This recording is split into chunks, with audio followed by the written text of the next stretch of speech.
अबू सालेह मूसा नाम का एक बच्चा है, वो नहर के किनारे चलता जा रहा है। हसनी सैयदजादा है, हजरत इमाम हसन की औलाद से, और नहर के किनारे चलता जा रहा है। 3 दिन से भूखा है, खाना कुछ नहीं खाया। भूख का ये आलम है कि बस निडाल हुआ पड़ा है। अचानक देखता है जी वो नहर के अंदर, नहर के पानी के बहाव के साथ एक खूबसूरत सुर्ख सेब बहता हुआ आ रहा है। उठाता है, खा लेता है। खाने के बाद याद आता है, ओ हो भूख की शिद्दत में मैं खा तो गया हूं, लेकिन पता नहीं किसका था, पता नहीं किस बंदे का था, मैंने बगैर इजाजत मालिक के खा लिया। वो जिस तरफ से नहर का पानी आ रहा था चलना शुरू कर दिया। दूर जाके एक बाग नजर आया, उसके वो दरख्त नजर आए और वो फल नजर आया, तो कहा लगता है यहीं से गिरा होगा। बाग में दाखिल हो गए, बाग का मालिक ढूंढे। बाग का मालिक मिलने पे पता चला हजरत अब्दुल्ला सूमई रदी अल्लाह तआला अन्हु, वो बड़े कामिल अल्लाह के वली थे, हुसैनी सैयदजादे थे हजरत अब्दुल्ला सूमई।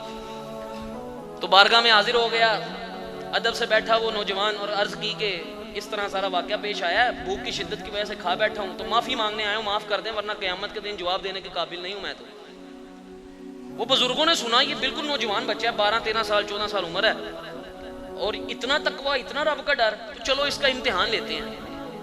कहने लगे अच्छा मैं तुझे माफ कर दूंगा, लेकिन मेरी 2 शर्तें हैं। अर्ज की हुजूर जड़ियां शर्तां ने कबूल ने।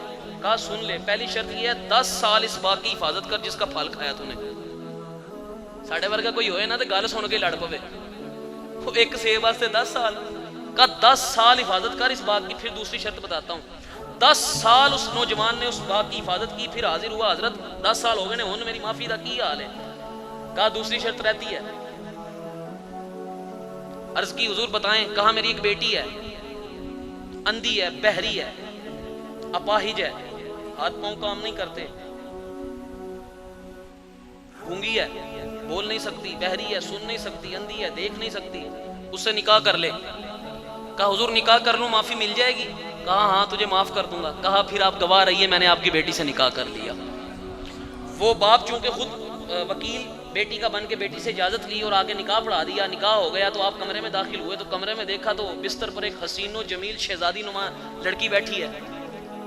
आप फिर घबरा गए हो, पिछली गलती 10 साल हो गए भुगतन दिया, लगता फिर किसी गलत कमरे च आ गया। आप फौरन भागे और हजरत अब्दुल्ला सूमी की बारगाह में, हुजूर वो तो बड़ी सोहनी शहजादी है। कहा बेफिक्र रह, रब ने तुझे तेरी 10 साल की मेहनतों का इनाम अता फरमाया है, वही मेरी बेटी है।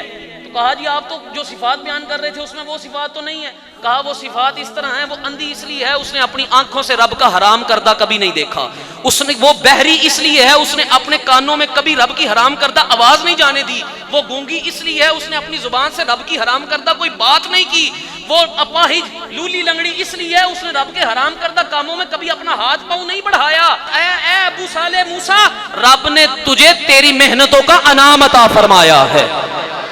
यार ये 2 लोग, इनका निकाह हुआ, बेटा पैदा हुआ, अल्लाह की इज्जत की कसम ये वो बेटा है जिसे दुनिया अब्दुल कादिर जिलानी के नाम से जानती है।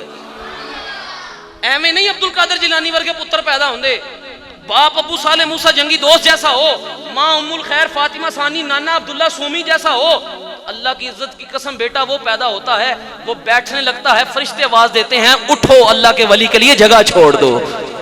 वो ऐसा होता है, कारी साहब कहते हैं सुना भाई कुरान, तो वो कहता है सुन बिस्मिल्लाहिर्रहमानिर्रहीम और 18 सिपारे ज़बानी सुना देता है। वो ऐसा होता है, वो जब सर उठाता है, ओ बादिलो मैं रब दे जिक्र वास्ते इकट्ठे कीते ने, तुसी दुड़ान लगे हो, पिछा हो जाओ। अल्लाह की इज्जत की कसम उसकी बात सुन के बादिल भी अपनी जगह छोड़ देते हैं। वो बेटा ऐसा पैदा होता है, वो हाथ पर यूं राई का दाना रख के कहता है लोगो मैं तुम्हारी दुनिया ऐसे देख रहा हूं जिस तरह मेरे हाथ में अपने राई के दाने को देख रहा हूं। वो पैदा होने वाला ऐसा होता है, वो घर से निकलता है, 60 डाकू उसके हाथ पर कलमा पढ़ के मुसलमान होकर सारी जिंदगी अल्लाह के वली बन जाते हैं। वो पैदा होने वाला ऐसा पैदा होता है, वो मिंबर पे बैठ के बात कर रहा होता है, बंदा सोता है और वो मिंबर से उतर के उसके पास हाथ बांध के खड़ा हो जाता है। बंदा उठता है, कहा हुजूर की गल है? कहा तू ख्वाब में मुस्तफा को देख रहा था, मैं बाहर खड़ा तेरी ख्वाब में मुस्तफा को देख रहा था। वो पैदा होने वाला ऐसा पैदा होता है, जब वो वाज नहीं कर पाता तो मुस्तफा आते हैं और आके फरमाते हैं मेरे पुत्र वाज क्यों नहीं करता? कहा हुजूर अजमी हूं, ये बड़े फसीहो बलीग लोग हैं, इन्हें कैसे वाज करूं? कहा मुंह खोल, और फिर मुस्तफा 7 दफा अपना लाबे दहन उसके मुंह में डालते हैं। फिर मौला मुर्तजा आते हैं और 6 दफा लाबे दहन डालते हैं। अर्ज की जाती है हुजूर आपने 6 दफा क्यों डाला? कहा मुस्तफा के अदब की वजह से 6 दफा डाल रहा हूं। यार ये करामात है। वो पैदा होने वाला 40 साल बैठ के इल्मे कुरान इल्मे हदीस पढ़ा रहा है। वो सलाहुद्दीन अय्यूबी के लश्कर जैसे नौजवान तैयार कर रहा है। आप इन करामात की तरफ क्यों नहीं आते? आप इतने साले क्यों नहीं होते? आपके घरों की बेटियां इतनी पकीज़ा उम्मुल खैर फातिमा सानी जैसी क्यों नहीं? आपके बेटे अबू साले मूसा जंगी दोस्त जैसे क्यों नहीं? आप क्यों नहीं? ਤੁਹਾਡੇ ਵਾਲ ਵੀ ਫਰੀਦ ਹੋ ਸਕਦਾ ਹੈ।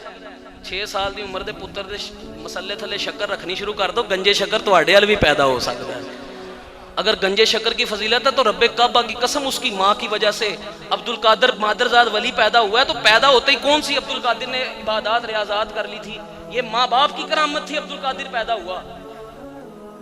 अगर हुसैन नेज़े पर चढ़ के कुरान सुनाते हैं तो हुसैन की करामत होगी, लेकिन अल्लाह की कसम मुझे तो वो नजर आता है कि चक्की पीसते हुए फातिमा तो ज़हरा उसे कुरान पढ़ा रही होती है। ये घर की तरबियत है। ये माँ बाप हैं जो ऐसी औलादें पैदा होती हैं। अल्लाह की इज्जत की कसम आप ऐसे हो जाएं आपके बच्चे अब्दुल कादिर के गुलाम ना हुए तो फिर कहना। अगर आपको ये परेशानी है ना मेरा पुत्र गल नहीं मानता, इथों फटता है, बदतमीजी करता है, चलो कभी कभी आजमाइश हो सकती है। अल्लाह ने अपने नबियों पर भी लाई है। हज़रत नूह दा पुत्र भी काफिर निकल आया सी। लेकिन ये बात याद रखना, औलादें साले तब पैदा होती हैं जब माँ बाप अल्लाह की रजा के लिए अपनी रजाएं कुर्बान करने वाले हो। आप आज रब के हो जाओ, अल्लाह की कसम सारा जग वो आपका कर देगा। इसी दुआ के साथ बात को ख़त्म करता हूँ। अल्लाह रब्बुल इज़्ज़त हमें अबू सालेह मूसा जंगी दोस्त और उम्मुल खैर फातिमा सानी जैसा तकवा अता फरमाए और हमारी औलादों को गुलाम अब्दुल कादिर जिलानी बनाए। आमीन बिजाहिन नबी अमीन।